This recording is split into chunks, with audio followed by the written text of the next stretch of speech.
Friends, today's episode is about immutability of God. God is unchanging. In fact, He's unchangeable.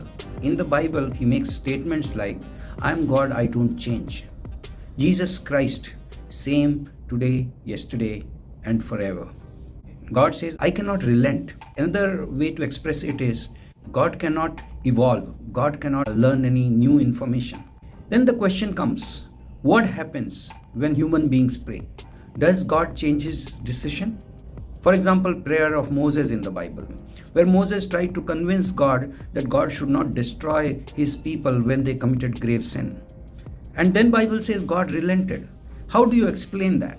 And the answer is, lot of times when in the narratives in the Bible, I'm not talking about theological teaching portions, in the narrative portions where the storyteller uses human comparisons about God, like God listening, God having ears, God being like a mother who feeds his baby, God taking us like as if in eagle's wings. So many of these comparisons are called anthropomorphism, which means that a human narrator compares God from his perspective, how we humans think. So when it says God changed his mind, it does not mean that God really changed his mind, because God cannot change.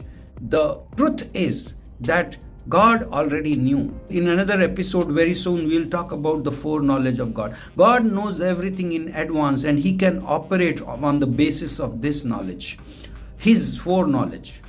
So God knew everything in advance. God knew the choices we are going to make, and God knew before we prayed. In his mind, the outcome never changed. The implications of this are that we can trust him. We will take up the immutability of God in the next video as well. For now, have a great day.